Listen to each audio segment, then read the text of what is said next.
আসসালামু আলাইকুম প্রিয় শিক্ষার্থী বন্ধুরা, আশা করি সবাই ভালো আছো। আজকের ক্লাসে আমরা দেখব নবম শ্রেণীর রসায়ন বিজ্ঞান বইয়ের মূলত ব্যাপন এবং অভিস্রবণ যে বিষয়টি রয়েছে সেই বিষয়টি। তো ব্যাপন এবং অভিস্রবণ কেন জানাটা খুব গুরুত্বপূর্ণ, কারণ হচ্ছে আমরা যে রাসায়নিক বিক্রিয়াগুলো হয়, যে রাসায়নিক বিক্রিয়াগুলো আমরা সাধারণত হতে দেখি, সেগুলোতে কি হয়, সেগুলোতে একাধিক পদার্থ একসাথে কন্ট্যাক্টে আসার প্রয়োজন পড়ে, অথবা দেখা গেছে যে কোনো একটা পদার্থের কোনো অবস্থার পরিবর্তন ঘটানো হয়।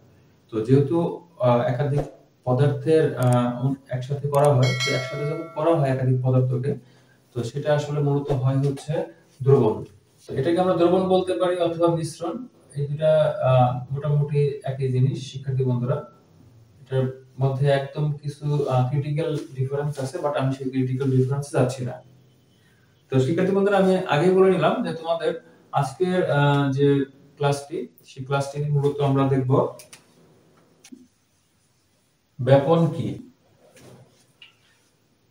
তো তার আগে আমরা এই আলোচনাগুলো করে নিচ্ছি। তো দ্রবণ বা মিশ্রণ, এখানে দ্রবণ বা মিশ্রণ হতে গেলে দুটো জিনিসের খুব প্রয়োজন হয়, একটা হচ্ছে দ্রব, আরেকটি হচ্ছে দ্রাবক। তো শিক্ষার্থী বন্ধুরা, এটা বোঝানোর জন্য আমরা যে एग्जांपलটা এখানে লিখেছি সেটা হলো লবণ পানি মিশ্রণ। লবণ পানি মিশ্রণে এই লবণ হচ্ছে দ্রব আর পানি হচ্ছে দ্রাবক। তো এটা মনে করার কোনো কারণ নেই যে দ্রাবক সবসময় তরল পদার্থ হবে বা পানি হবে, বিষয়টা এরকম না। দ্রাবকটা হচ্ছে যে জিনিসটা বেশি থাকে সেটাই হচ্ছে দ্রাবক, আর দ্রবটা হচ্ছে যেটা কম থাকে বা যেটা হচ্ছে দেওয়া হয় সেটা হচ্ছে দ্রব, আর যার মধ্যে দেওয়া হয় সেটা দ্রাবক। এভাবে মনে রাখা যেতে পারে। যেমন আমরা যদি হচ্ছে কিছু ধূলিকণা নিয়ে বাতাসে ছেড়ে দেই, তাহলে ধূলিকণা কিন্তু এখানে অল্প আর বাতাস কিন্তু অনেক। তাহলে এখানে বাতাসটা হচ্ছে দ্রাবক আর ধূলিকণাটা হচ্ছে দ্রবক। এখন শিক্ষার্থী বন্ধুরা, আশা করি তোমরা দ্রবণ বা মিশ্রণ এই জিনিসটা বুঝতে পেরেছো। তো মিশ্রণ কখন বলতেছি, যখন এটা হচ্ছে মিশানো হয়, মিশানো হলে সেটা হচ্ছে মিশ্রণ হয়ে যাবে। ওকে। তো এখানে আমাদের ব্যাপনের সাথে সম্পৃক্ত আরেকটা বিষয় আছে, সেটি হচ্ছে নিঃসরণ। তো নিঃসরণটা আসলে কি? নিঃসরণ মানে হচ্ছে সরণ, আর নি বলতে হচ্ছে ছিদ্র, যেটা ঠিক আছে, ছিদ্রের ভিতর দিয়ে কোনো কিছু বের হয়ে যাওয়াটাই হচ্ছে নিঃসরণ। তো ছিদ্রের ভিতর দিয়ে কোনো কিছু কখন বের হয়, যে আমরা এখানে যদি একটা एग्जांपल দেই, বেলুনের एग्जांपलটা। তো বেলুনে যখন হচ্ছে এখানে একটা জায়গা আমি ছিদ্র করে দেই, ছিদ্র করে দিলে বেলুনের ভিতরে যে আমাদের গ্যাসগুলো ছিল, সেই গ্যাসগুলো কি হবে, সব গ্যাসগুলো এখান দিয়ে আমার বেলুনের এই ছিদ্র দিয়ে হচ্ছে সব বের হয়ে আসবে। তাহলে কেন বের হয়ে আসবে? কারণ হচ্ছে আমাদের যে এখানে যে বেলুনটা নিয়েছিলাম, সেই বেলুনের ভিতর যে গ্যাসটা আছে, যে বা যা কিছুই থাকুক, সেটা কি আছে, অল্প জায়গায় বেশি পরিমাণে আছে। আর এখানে বাহির দিয়ে কি আছে, বাহির দিয়ে হচ্ছে আমাদের এই যে বাতাসের কণাগুলি বা যাইগুলি সেটা কম আছে, সেজন্য বেশি জায়গা থেকে অল্প জায়গায় কোনো সরিষিদ্র পথ দিয়ে বের হয়ে যাওয়াটাই হচ্ছে নিঃসরণ। ওকে।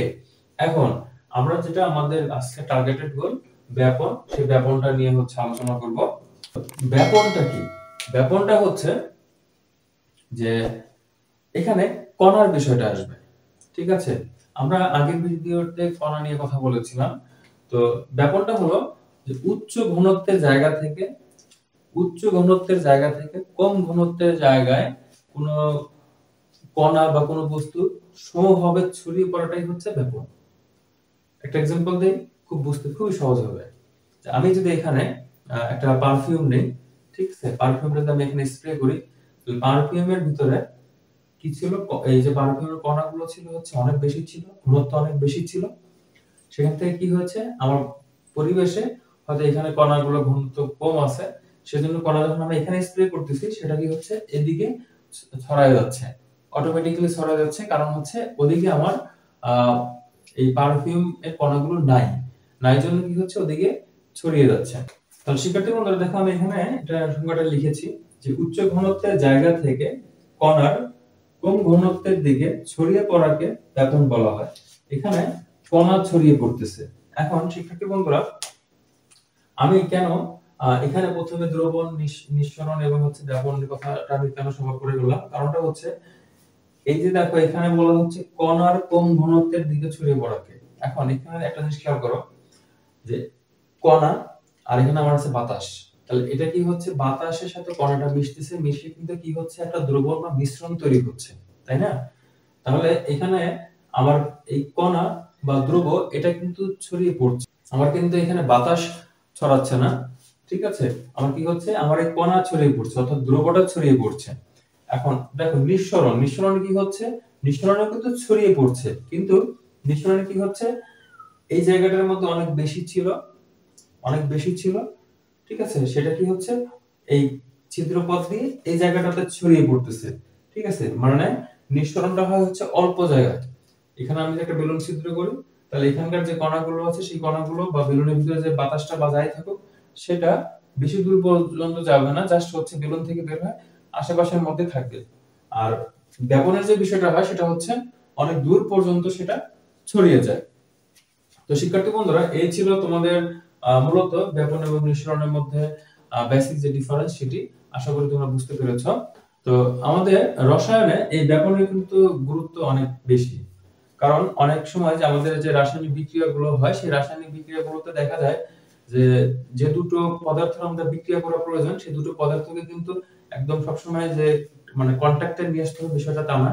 এখানে দেখা যায় যে একটা তোমাদের যখন হচ্ছে বই দেখবে, তোমাদের বইতে আছে হাইড্রোক্লোরিক অ্যাসিড এবং হচ্ছে অ্যামোনিয়াম হাইড্রোক্সাইড, যেটি অ্যামোনিয়াম হাইড্রোক্সাইডের দুটো দেখবে এরকম চিত্র দেওয়া আছে, নলের মধ্যে হচ্ছে একটা নলের দুই প্রান্তে তুলার মধ্যে হচ্ছে এই হাইড্রোক্লোরিক অ্যাসিড এবং অ্যামোনিয়াম হাইড্রোক্সাইড, এই দুটো দ্রবণ হচ্ছে তুলা ভিজিয়ে দুইটা টিউবের মাঝখানে দুই প্রান্তে দিলে এদের হচ্ছে মাঝখানে একটা ঘন কুয়াশার মতো একটা লেয়ার পড়ে, ঠিক আছে, এই লেয়ারটা এখানে যে ঘন কুয়াশার মতো লেয়ার সেটা হচ্ছে একদম টোটালি মাঝখানে না হয় কোনো একটা সাইডের দিকে হয়, ঠিক আছে। তো কেন এই সাইডের দিকে হয় সেটা নিয়ে হচ্ছে আমরা পরবর্তী ভিডিওতে আলোচনা করব। শিক্ষার্থী বন্ধুরা, আজকের ক্লাসে আমার উদ্দেশ্য ছিল তোমাদের ব্যাপন সম্পর্কে একটা ধারণা দেওয়া। আশা করি তোমরা এটা বুঝতে পেরেছো। যদি তোমাদের বুঝতে কোথাও অসুবিধা হয় তাহলে আমাকে অবশ্যই কমেন্ট সেকশনে জানাও, আমি চেষ্টা করব তোমাদের প্রশ্ন উত্তর দেওয়ার জন্য। ধন্যবাদ সবাইকে। আসসালামু আলাইকুম।